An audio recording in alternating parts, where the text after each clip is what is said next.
Pag nagmamadali kayo, pwede nyong lutuin ginisang repolyo na may carrots, lagyan natin ng sesame oil at luya. At meron tayong isang special na ilalagay para sumarap ang inyong repolyo. Ito ay ang suka. Ituturo ko sa inyo bakit. Ihanda na natin bawang, sibuyas at yung ating luya. Itong ating green onions, tsaka 1 soy o coriander, pangpaganda lang natin yan. Pero, ipapaliwanag ko sa inyo ang sustansya. Maganda to, anti-cancer to, itong ating repolyo at napakaraming benepisyo sa ating katawan. Ang mga pangpalasa naman natin, pag gusto niya ng pampaalat, pwede po ang toyo, pwede ang oyster sauce, dahil tayo, Pilipino, pwede din ang patis o kaya ay asin. Lalagyan natin ng konting sugar para sumarap. Ito po, minix ko na para mamaya madali nating ilagay. At syempre, ang carrots, napakaraming vitamin A nito. At naglagay na rin tayo ng red bell pepper, yellow bell pepper, para sa pangpaganda. Umpisahan na ho natin. So, pinainit na natin yung mantika. Igisa na natin. Luya. Bawang, sibuyas. Yan, may bawang, sibuyas, luya tayo.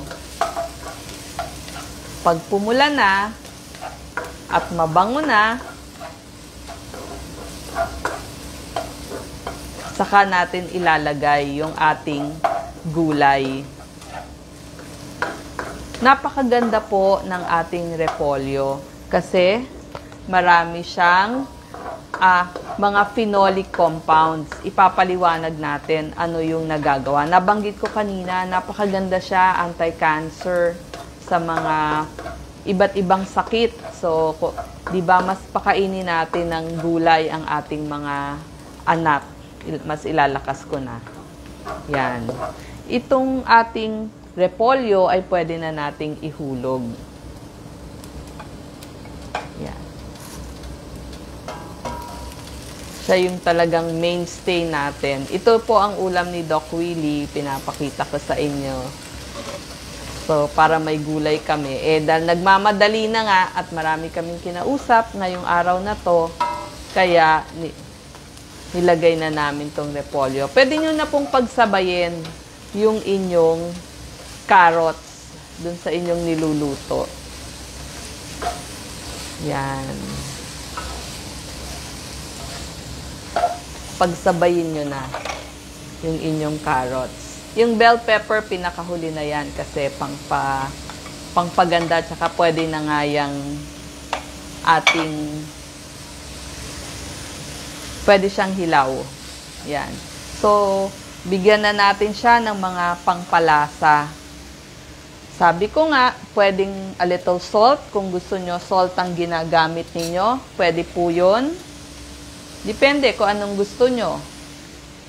Sample lang po to. Depende sa choice ninyo. Pero nilalagyan ko ng konting brown sugar, white sugar, kung ano po yung nasa bahay ninyo. Kasi hindi po ako naglalagay ng mga tinatawag nating mga ibang pangpalasa. Ito na po yung pinakapangpalasa nating ginagamit. Dahil nga tayo, Pilipino, pwede din ng patis, pwede din ng oyster sauce. So, ang ginamit ko dito, toyo and oyster sauce. Nilagay ko sa konting tubig. Pero mas maganda kung lagi kayong merong nakatabi yung mga sabaw-sabaw ninyo, sabaw ng baka. Halimbawa, naglaga kayo ng baka, manok. Itabi nyo, magtabi kayo ng konti. At yan yung gagamitin ninyo para sa inyong mga ginisa. Ang sikreto dito, yung pinakamagpapalasa dun sa inyong ginisang repolyo ay ang suka. So magtataka kayo, aba, bakit nilalagyan ng suka ang ginisang repolyo? Kasi po, mas lalabas ang lasa ng inyong repolyo kapag nilagyan ninyo ng suka. Okay. Eto po. Nilagyan natin ng suka. Mga 1 hanggang 2 kutsarang suka. Depende po sa dami ng inyong niluluto. Tapos, lagyan na rin natin ng pepper. Yan, pepper. At mamaya, sa pinaka-ending, or pwede nilang iaga-aga ninyo, ito po, mas pangpabango, pangpasarap, pangpalasa, sesame oil. Kaya nga sabi ko sa inyo, di ba, ginisang repolyo, carrots na may sesame oil at luya. Ngayon, napakaganda po nitong ating repolyo. Kasi po, marami siyang phenolic compounds. Ibig sabihin, mga antioxidant. Panglaban nyo sa pagtanda, sa pag-edad, at saka laban dun sa mga sakit. At higit sa lahat, panglaban nyo sa mga sakit-sakit para sa inyong immunity. Nakakapagpataas ho ito ng inyong immunity.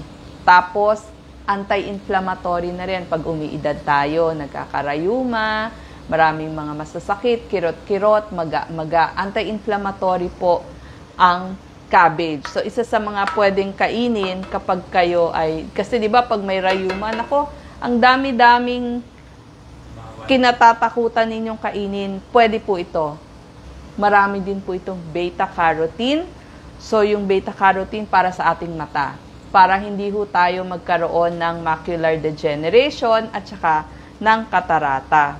Meron din po itong mga isothiocyanates laban sa pag-edad at anthocyanins para po sa virus. So, antiviral to. Kaya nga sabi ko, pangpalakas ng inyong immunity. Ito po, lahat ng pangangailangan yung vitamin K. 100% ng pangangailangan yung vitamin K para magbuo ang dugo at saka para po tumibay ang ating buto. Kailangan din po natin yan. Vitamin C, marami po ito. Hindi kailangan kunin sa tableta, pwede po sa natural na mga pagkain. Para sa kutis, panlaban sa sakit, vitamin B, B1, B3, B5, B6, B9, folate para sa mga buntis, pwede din po to. Bukod pa dun sa mga manganese, phosphorus, calcium, magnesium, potassium, may choline pa to. So, lahat ng mga kailangan nyo, pati iron, zinc, copper.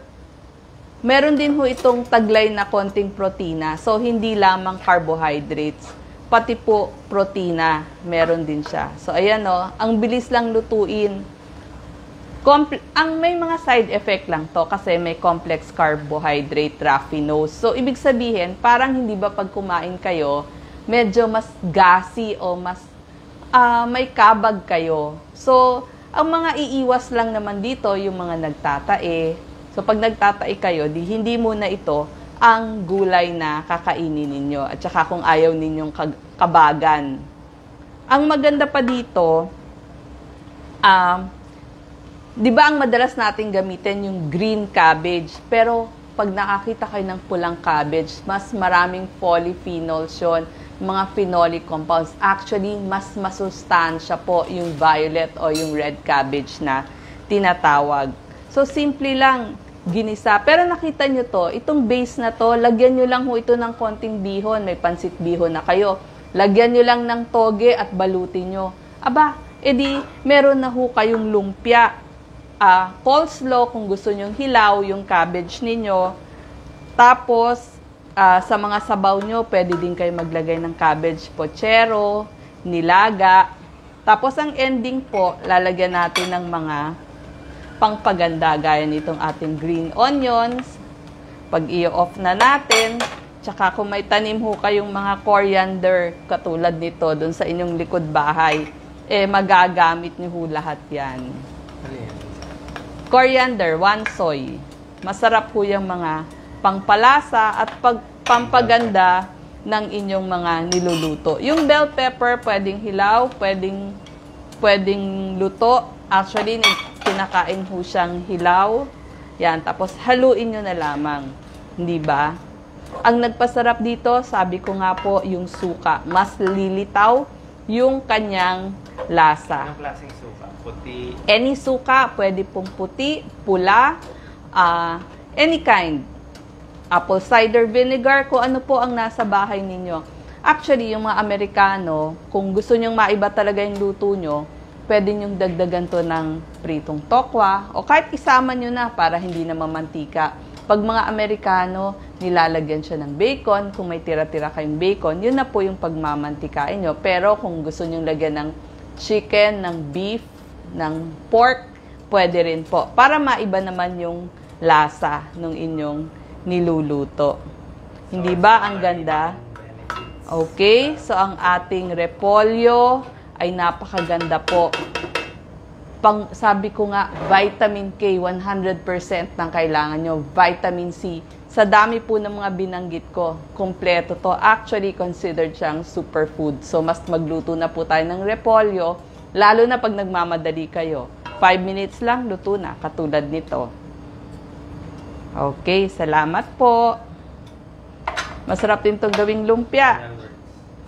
Sa mga nanay ng tahanan, pag nagmamadali, ito po ang isa sa pinakamabilis nyong pwedeng lutuin. Actually, pag nilagyan nyo ng corned beef, masarap din yan. Napakadaming pwedeng luto. Salamat po.